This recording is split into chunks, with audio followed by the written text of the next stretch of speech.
She thought she was on a blind date with a plumber, but he was the city's most feared millionaire. Hello everyone. Before we begin today's story, I have a small favor to ask. Please hit subscribe and turn on the notification bell so you never miss our channel's new videos.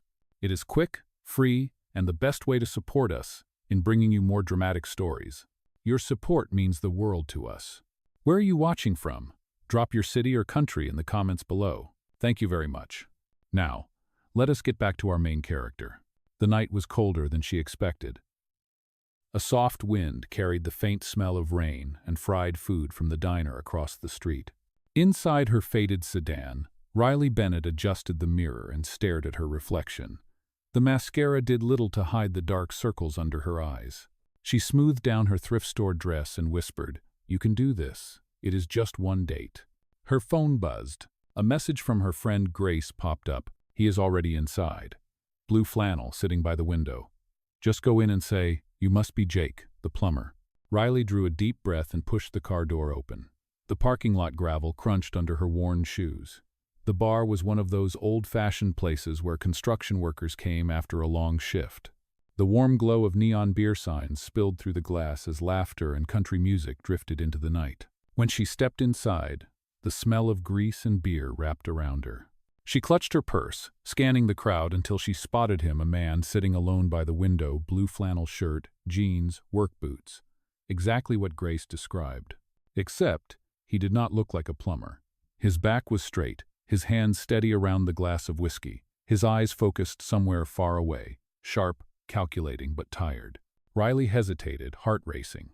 Maybe this was a mistake, but she had skipped her evening shift for this. She walked up to him, forcing a smile. "Hi, you must be Jake, the plumber, right? I am Riley." The man looked up slowly. For a second, something flickered behind his calm expression. Surprise, amusement, then something softer. He could have corrected her right then, but instead, he said with a faint smile, "Yeah, that is me, Jake."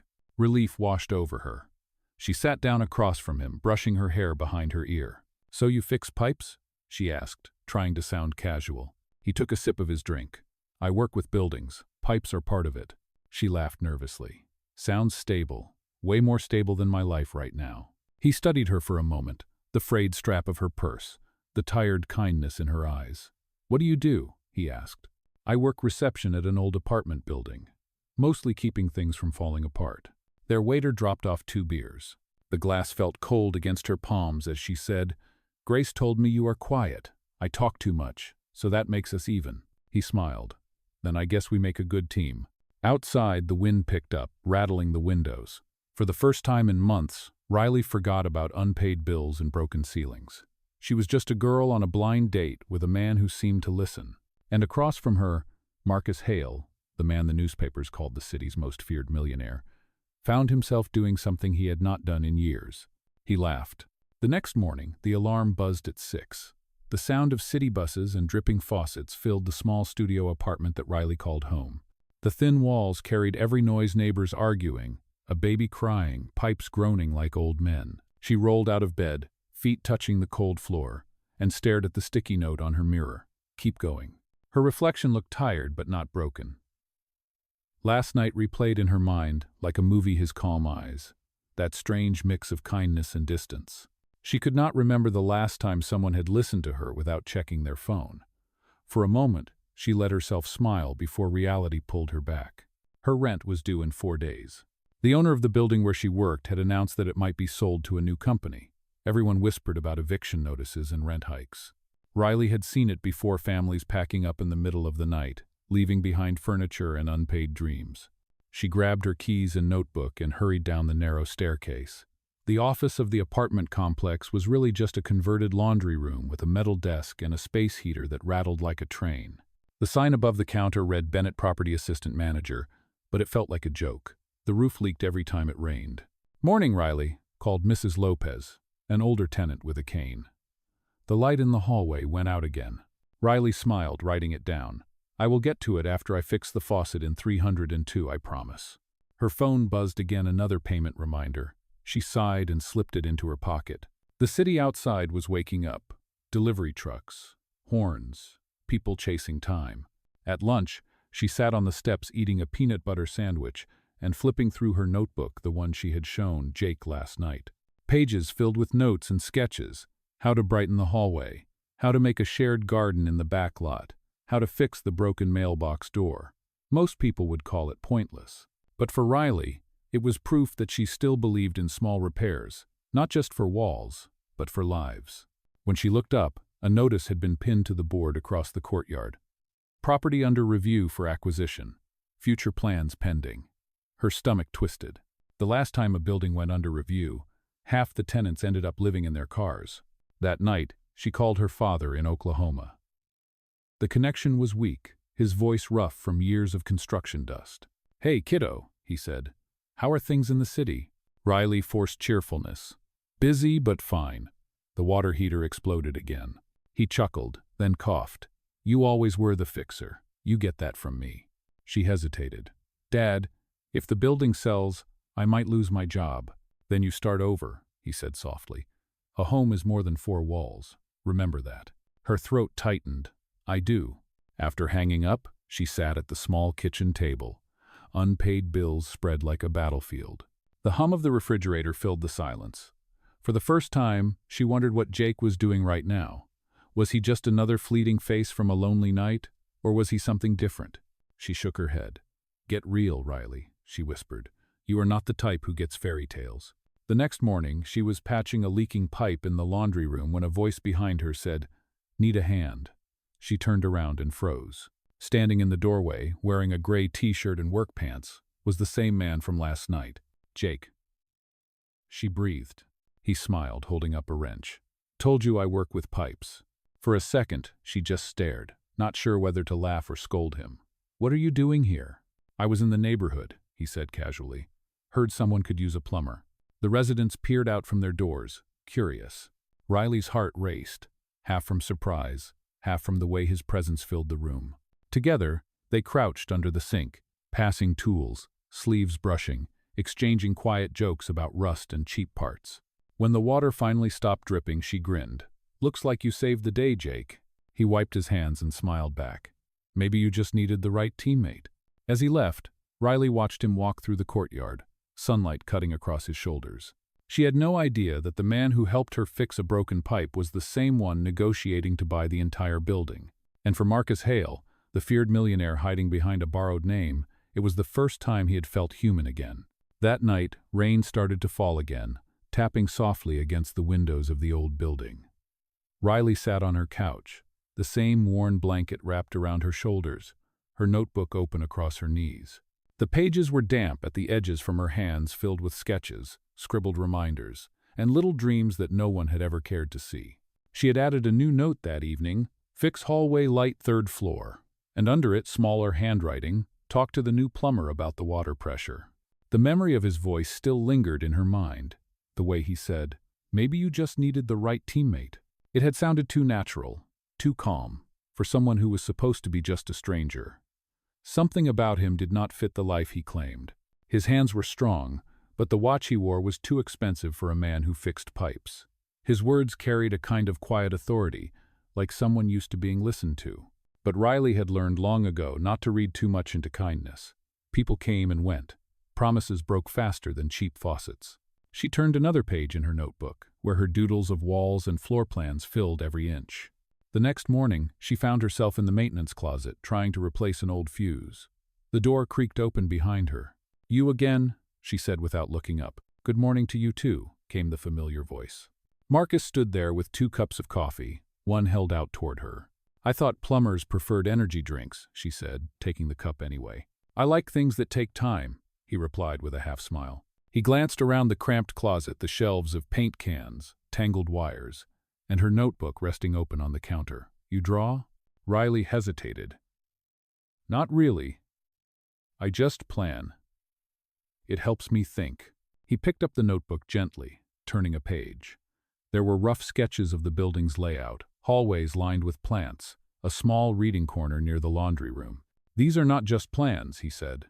"They are designs. You could be an architect." She laughed softly. "Yeah, if architecture schools accepted tips and ramen noodles as tuition." Marcus studied the drawings longer than she expected. He could see precision in her lines, creativity in how she reimagined the place. The truth stung him. This girl, with nothing but a notebook and a wrench, cared more about the lives inside these walls than most developers in the city. He set the notebook down. "Why do you care this much? Most people would just do their shift and go home." Riley looked at the flickering bulb above them. "Because people live here. Because this is their home. When things fall apart, someone has to care enough to fix them." Her words hit him deeper than she would ever know. Marcus had built skyscrapers, hotels, and luxury condos. But the truth was, he had stopped seeing them as homes long ago, just assets on a spreadsheet. He cleared his throat. "You sound like someone who should be running this place, not patching its leaks." "Tell that to my landlord," she replied. "He is selling the building anyway. We are just waiting for the new owner to show up and throw everyone out." Marcus froze, then forced a calm tone. "You heard it might sell?" She nodded. "That is what the notice said. But it is fine. People like me always find somewhere else." Her voice was steady, but he could hear the fear underneath. He wanted to tell her the truth, that he was the buyer, that he had come to see things for himself before deciding what to do. But watching her brush dust from her notebook, seeing how much hope she had invested in this broken building, he could not do it. "Not yet. Maybe the new owner will surprise you," he said quietly. Riley looked up, a tired smile touching her lips. "Yeah, maybe. But I have learned not to expect miracles." Tumbo! A sudden pop from the old fuse box startled them both, showering sparks for a second before dying out completely. Riley laughed and reached for the flashlight. "See? Just another day in paradise." Marcus chuckled, taking the flashlight from her hand. "Let me help." For the next hour they worked side by side, tightening wires and replacing fuses. Their shoulders brushed once or twice, and neither pulled away. When the lights finally flickered back on, the glow spread down the hallway, warm and golden. Riley stared at the light and whispered, "You know, sometimes I think this place is alive. It just needs a little attention." Marcus nodded slowly. "Maybe people are the same way."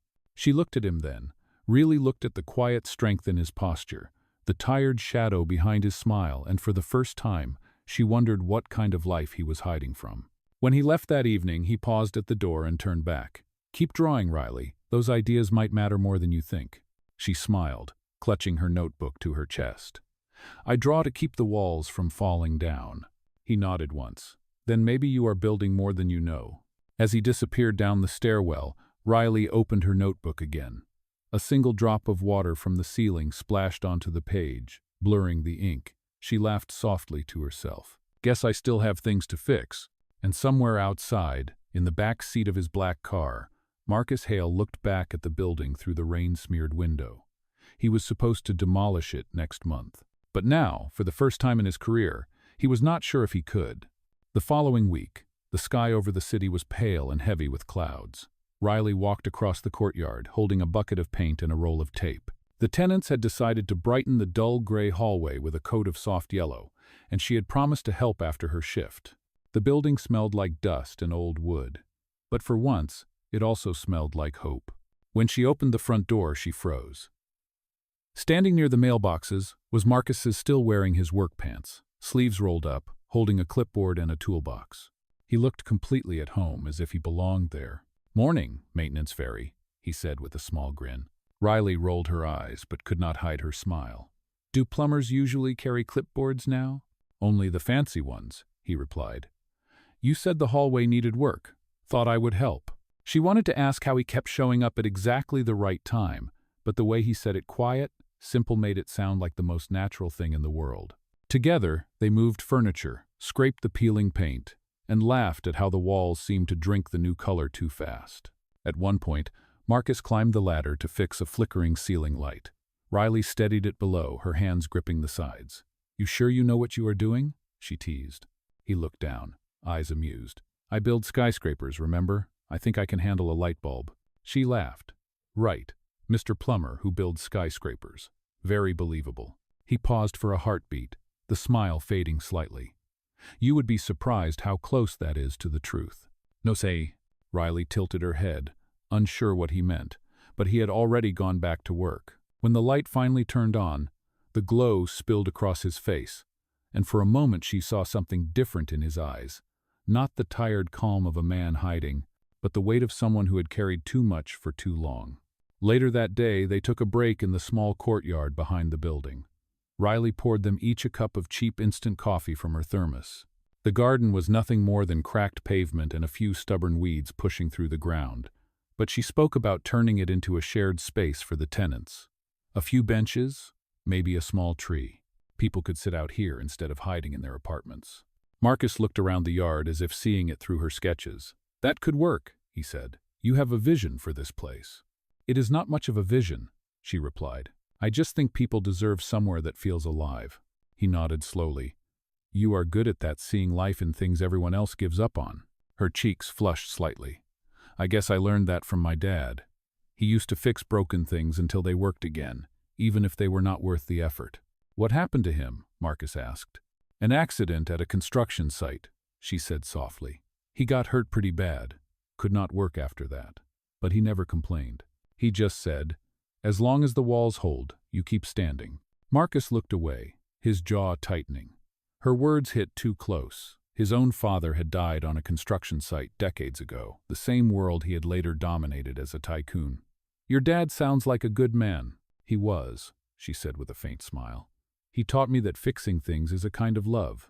Silence settled between them, comfortable and warm. Somewhere above, the repaired light flickered once, then stayed steady. Riley lifted her cup and said, "To small miracles." Marcus raised his eyes never leaving hers. "To people who still believe in them." As dusk fell, the tenants began returning home. Mrs. Lopez stopped to admire the fresh paint. "You did this?" she asked. Riley laughed. "We did it. The plumber helped." Mrs. Lopez nodded toward Marcus. "Then tell your plumber he can stay forever." Marcus chuckled, but Riley caught the faint color in his face. There was something disarming about seeing him laugh, seeing him blend into the ordinary rhythm of life he had forgotten existed. When he left that evening, the hallway glowed golden behind him, and Riley waved from the doorway, unaware that the man she called Jake the plumber had just received a call from his board of directors. The voice on the other end asked, "Mr. Hale, are we proceeding with the demolition next month?"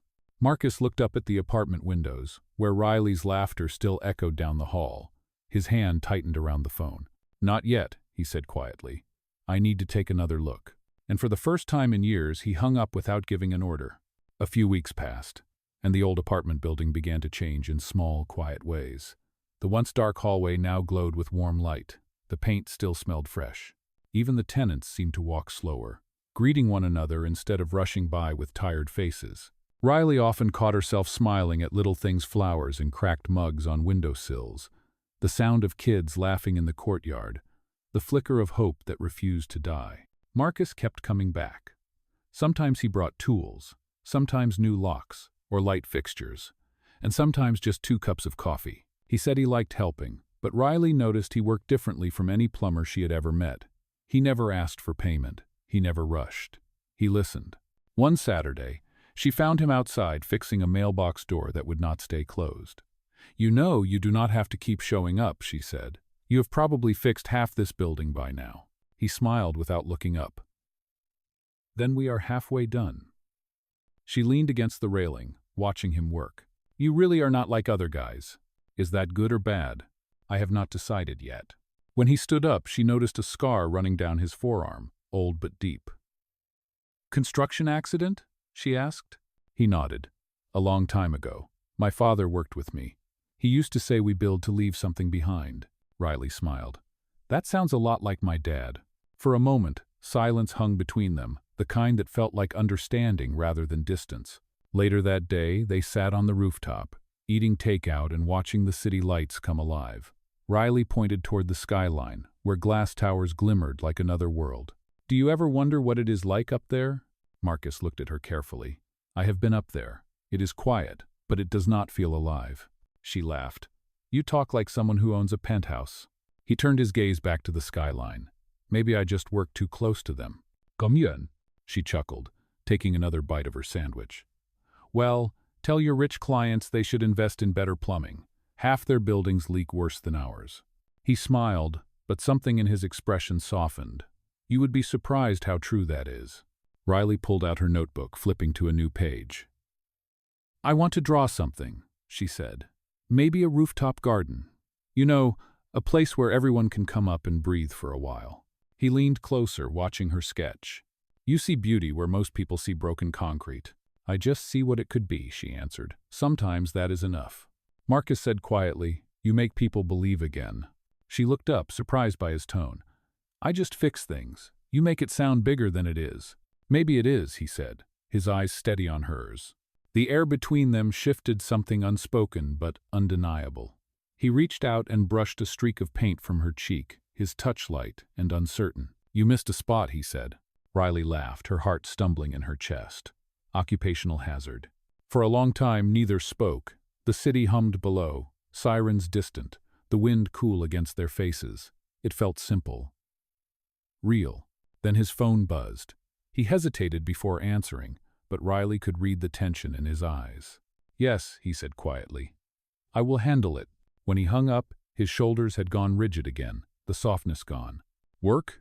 She asked. Something like that, he said, a project I cannot delay much longer. She smiled, not pressing further. You sound like a man with secrets. He looked at her for a long moment. Maybe I am just a man who is trying to fix what he broke. Before she could ask what that meant, he stood up. I should go, but keep that drawing safe. It might be important one day. Riley watched him leave, the sound of his boots fading down the stairwell. She looked at her sketch again, the small garden under string lights, a place of peace, and wrote 3 words beneath it, for people like us. Down on the street, Marcus paused beside his car, looking back at the building bathed in soft yellow light. His assistant waited in the driver's seat holding a file marked Hale Development Project, Inner City Acquisition. Marcus ran a hand through his hair and whispered, Not yet. He slipped the folder into the glove compartment and stared at the window where Riley's shadow moved behind the curtains. For the first time in years, the man once known as the city's most feared millionaire was afraid not of failure, but of what would happen when the truth finally came out. 2 weeks later, the city glittered with early winter lights. Riley stood in front of her mirror again, but this time her reflection looked different. Her friend Grace had convinced her to come to a charity gala that supported community housing. It will be good for networking, Grace said. You never know who you might meet. Riley had borrowed a simple navy dress and a pair of worn heels. She felt out of place the moment she walked into the grand hotel ballroom. The chandeliers shimmered above her like falling stars, and the crowd buzzed with the easy confidence of people who never had to check their bank balances. Still, she smiled politely, clutching her small purse like armor. She had no idea that Marcus Hale was in the same building. Across the ballroom, Marcus adjusted his cufflinks, ignoring the curious stares of reporters and investors. For years, he had been the face of ruthless expansion, the man who turned neighborhoods into luxury complexes. Tonight he was here as a keynote speaker, and as the man who had secretly fallen in love with the very world he once tried to erase. He had not seen Riley since that night on the rooftop. He had tried to keep his distance, convincing himself it was for the best. But when the board announced this event, featuring the redevelopment of several underperforming properties, including her building, he knew he could not stay away. The sound of the host's microphone pulled Riley's attention to the stage. Please welcome our main sponsor and guest of honor, Mr. Marcus Hale, founder of Hale Development. Ball. Her breath caught in her throat. The name struck like lightning. She turned slowly toward the stage. The man walking up the steps wore a black tuxedo, calm and commanding. He smiled to the crowd, shaking hands with the mayor. For a second, she thought her eyes were playing tricks on her. But when he looked up and their eyes met across the room, the world went silent. It was him, her plumber, her quiet friend who fixed light bulbs and listened to her dreams. Except he was not Jake. He was Marcus Hale, the city's most feared millionaire. Her heart pounded. The microphone echoed as his voice filled the room. Our city deserves growth, he said smoothly, and progress begins when we invest in better homes for everyone. The words were perfect. The crowd applauded. But to Riley, they sounded hollow, a language of people who had never lived one eviction away from the street. Her mind spun back to every moment they had shared, his careful silence, his expensive watch, the way he avoided questions about work. It all made sense now. She felt her face grow hot, her stomach twist. When the screen behind him flashed with photos of the redevelopment sites, her worst fear came true. The last image was her building the place she loved, the one she had tried to save. The caption read, Future Site of Hale Residences. Modern Living for a Modern City. Baito. Applause thundered through the ballroom. Riley's vision blurred. She pushed through the crowd, ignoring the curious looks. Outside the ballroom doors, she finally stopped to breathe. Her chest ached. Every word he had said about caring, about fixing things, it had all been a lie. Behind her, the doors opened.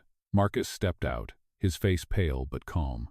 "Riley," he said softly, "please, let me explain." She turned, her voice sharp. "Explain what, Marcus? That you lied about everything? That you were just collecting data on the people whose homes you are about to destroy?"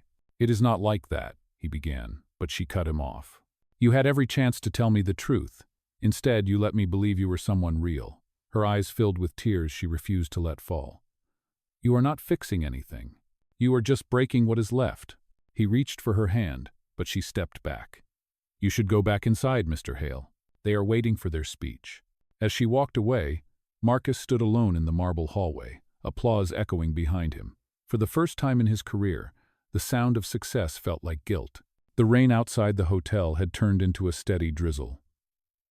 Riley walked fast through the parking lot, her heels splashing against puddles, her breath shaking from anger more than cold. The image of Marcus standing on that stage kept flashing through her mind, his calm face, his practiced smile, the polite applause that followed every word. The same hands that once helped her fix a pipe were now holding the future of her home hostage. Behind her, she heard his voice calling out, "Riley, wait." But she did not stop. He caught up under the awning by the entrance, his tuxedo jacket soaked through. "Please," he said, breath uneven. "I wanted to tell you." "Come to." She turned to face him, her voice trembling. "Wanted to tell me? You had weeks. You looked me in the eye, Marcus. Every single time you walked into that building, you could have said the truth." Rain dripped from the edge of his hair as he tried to explain. "That night in the bar when you mistook me for someone else, I should have corrected you. But you looked at me like I was a person, not a headline. You did not see the monster everyone talks about. For once, I did not want to be Marcus Hale." She shook her head, the pain clear in her voice. "So you used me to feel human? You lied so you could play normal for a few days while my neighbors lose their homes?" "It is not like that," he said quickly. "I have been rethinking everything. I want to change how we rebuild, how we treat tenants. You showed me what community means." Her eyes burned. "Then why does your name sit on every eviction notice? You are not saving anyone, Marcus. You are saving yourself." He took a step closer, but she stepped back. "I never meant to hurt you," he said quietly. "You did," she answered. "You made me believe you were something good. You made me believe that people like you could care." For a long moment, the only sound was the rain. Cars passed, sending waves of water across the street. She crossed her arms tightly, her voice low but firm. "Do you know what the difference is between you and me? When I fix something, I tell the truth about what is broken." Marcus's throat tightened. "Riley, please, let me make this right." She looked at him with eyes full of exhaustion. "You cannot buy right, Marcus. You have to earn it." She reached into her purse and pulled out a small wrench keychain, the same one he had given her as a joke months ago. She pressed it into his hand. "You said you fix things, right? Then fix the lives you are breaking. But leave me out of your list." Her words landed like a final hammer strike. She turned and walked toward the street, the rain swallowing her figure as she disappeared around the corner. Marcus stood there, clutching the small wrench in his palm. The metal was cold, but the guilt burned hotter than the rain on his skin. For the first time in years, the man who had everything could not fix what mattered most. Inside the hotel, the orchestra began playing again. The applause resumed. The world went on as if nothing had happened. But outside, under the gray sky, Marcus Hale stood completely still, watching the one person who had seen him as more than a millionaire walk away, leaving behind the echo of words he could never forget. Weeks passed after the gala, and winter settled over the city like a heavy blanket. Riley threw herself into work, fixing what she could and ignoring what she could not. The tenants noticed she smiled less now. The hallway lights stayed on, but something inside her had dimmed. Every time she passed the mailbox, she expected to see his name somewhere on an envelope, but she never did. Marcus, meanwhile, disappeared from headlines for a while. The press speculated about his next move, whispering about new projects and power struggles inside his company. No one knew that behind closed doors he was tearing down every plan that had once defined his empire. One evening, as Riley returned home from another long shift, she noticed a letter taped to her door. It was printed neatly on company paper. Invitation, Community Design Night, hosted by the Hale Foundation. Her heart skipped. She almost tore it up, but her name was there in bold print, featuring the works of Riley Bennett. At first, she thought it had to be a mistake. But when the tenants started buzzing with excitement, they are hosting it at the old warehouse near the block, she could not say no. If this was another trick, she would face it head-on. The night of the event, she walked into the warehouse expecting polished speeches and corporate banners. Instead, she froze in the doorway. The walls were covered with giant prints of her notebook, sketches the same ones she had drawn in pencil and coffee stains. Her crooked handwriting had been reprinted exactly, credit lines written clearly, concepts by Riley Bennett. In the center of the room stood a small model of their building, redesigned with the community rooms, the rooftop garden, and the bright yellow hallways she had imagined. Around it, the tenants she loved stood in awe, whispering her name. Marcus stood at the front, dressed simply in a white shirt and rolled sleeves. When he saw her, he stepped forward and took the microphone. His voice was clear, steady, but softer than she had ever heard it. "My name is Marcus Hale," he began.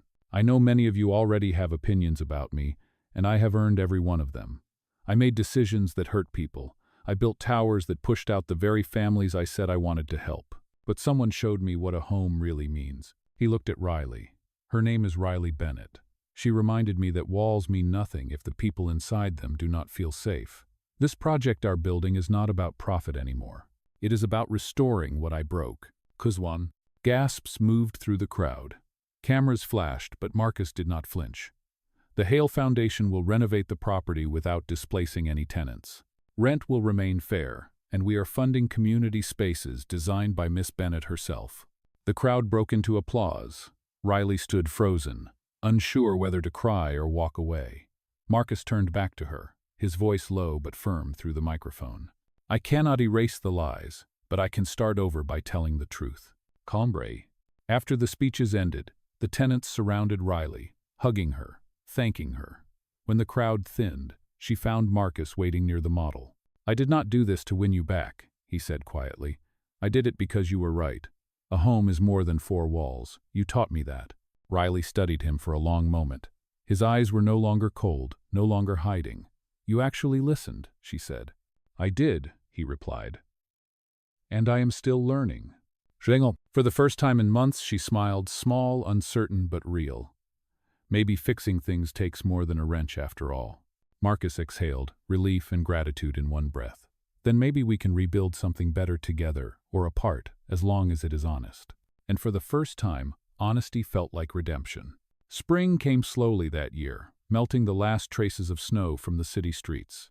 The building that once smelled of rust and damp walls now carried the scent of new paint and fresh soil from the courtyard garden. The tenants had started calling it the Yellow House, a name that made Riley laugh every time she heard it. The renovations were nearly done. Every corner reflected the small dreams she had once scribbled in her notebook, plants along the stairwell, warm lights in the hallways, and a rooftop space where neighbors could gather for evening talks. On the wall of the new community room hung a small plaque. "Home is more than four walls." Riley stood there one afternoon, watching children draw chalk flowers on the newly paved courtyard. She had been hired as the community design coordinator for the Hale Foundation, a title she still found hard to believe. For the first time, she had a steady paycheck, benefits, and something she never thought possible: security. Marcus visited the building often, not as a boss but as someone who genuinely cared. He would arrive quietly, wearing jeans and a rolled-up shirt, helping the maintenance team move boxes or plant trees. The tenants greeted him differently now, not with fear, but with cautious respect. They had seen his promises become real.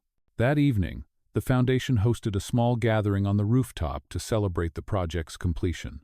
String lights hung above them, glowing soft gold against the fading sky. Music drifted through the air as people laughed and shared food they had cooked together. Riley stood by the railing, looking out at the skyline. For the first time, the tall towers no longer felt like a different world. They were just buildings, silent, distant, harmless. Marcus walked up beside her, holding 2 mugs of hot chocolate. "You still prefer this view to the penthouse ones?" he asked. She smiled. "This one feels alive." He nodded. "Do you ever regret meeting me that night at the bar?" She looked at him, the memory flashing in her mind, the flannel shirt, the quiet voice pretending to be a plumber. "Maybe at first," she admitted, "but that mistake changed everything." Marcus took a small box from his pocket and opened it. Inside was a simple silver ring and a tiny wrench charm beside it. "I am not offering luxury," he said. "I am offering partnership. You taught me what building really means. Now I want to build the rest of my life with you, if you will let me." Riley's eyes filled with tears, but her smile was steady. "Only if we do it my way, slow, honest, and with a good foundation." He laughed quietly. "Deal." As the tenants cheered below, Riley slipped the ring on her finger. She leaned her head against his shoulder, watching the lights of the city shimmer like stars over their small piece of hope. The camera of the moment, unseen but felt, pulled back to show the rooftop full of life, neighbors talking, kids running, the yellow glow of windows spreading warmth into the night. And in a quiet voice that carried above the music, Riley whispered, "The best mistake I ever made was sitting at the wrong table." Marcus smiled. Then it was the only mistake worth keeping. Lo, under the soft string lights they stood together, not a millionaire and a tenant anymore, but two people who had learned that kindness could rebuild anything.